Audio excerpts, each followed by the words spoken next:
Hello everyone and welcome to Procurement in the Park. I'm Christian Schuh and in this week's episode I want to talk about a potentially game-changing development in the supply of semiconductors. As everyone who regularly watches my YouTube channel knows, I'm fascinated by these tiny miracles of engineering.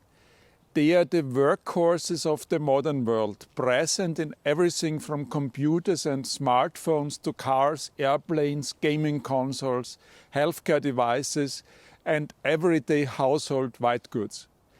And they serve as a kind of litmus test on the state of the global supply chain.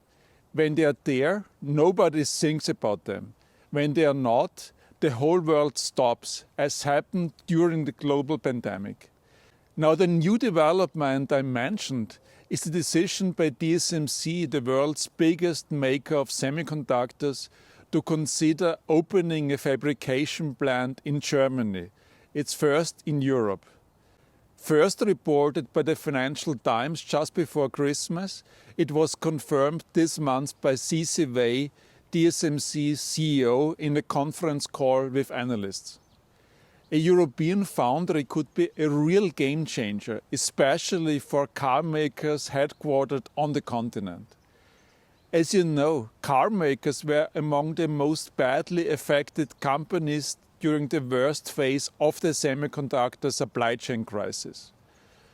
Unable to secure a steady supply of semiconductors, not least because they had never built direct relationships with the TSMCs of this world, car makers were forced to cancel orders for millions of vehicles.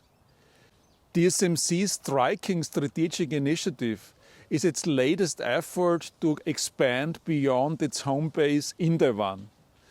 The reason for this move? TSMC is clearly aware that many of its major customers, the big tech companies, are worried about the reliance on a supplier operating in a geopolitically sensitive region. So TSMC is in the process of establishing facilities closer to them, in the United States and Japan. But the potential investment in Europe marks a double shift. It could see TSMC not only establishing a presence in a new region, but also focusing on supplying car makers who traditionally require less sophisticated types of semiconductors. TSMC is recognized for its astonishing ability to manufacture leading-edge microchip at 5 and now 3 nanometer node sizes. But the bulk of chips used in cars do not need anything so advanced.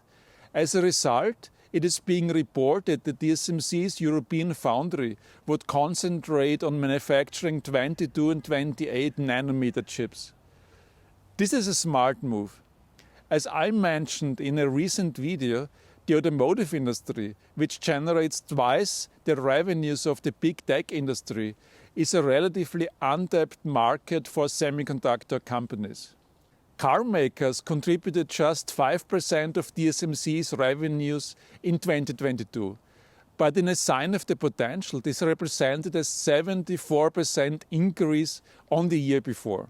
For car makers, TSMC's move would be a real godsend. So they should do everything in their power to lobby for and encourage the building of the new facility. But they shouldn't stop there.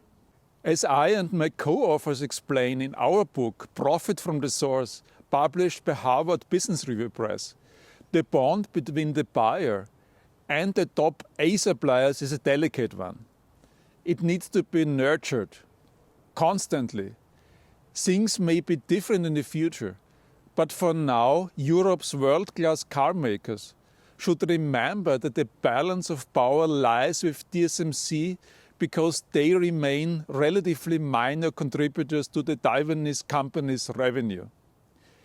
Yes, they may soon have a world-class foundry on their doorstep, but if they are to secure the supply of semiconductors for the foreseeable future, they should consider developing vehicles that require the most sophisticated and, for TSMC, most profitable semiconductors.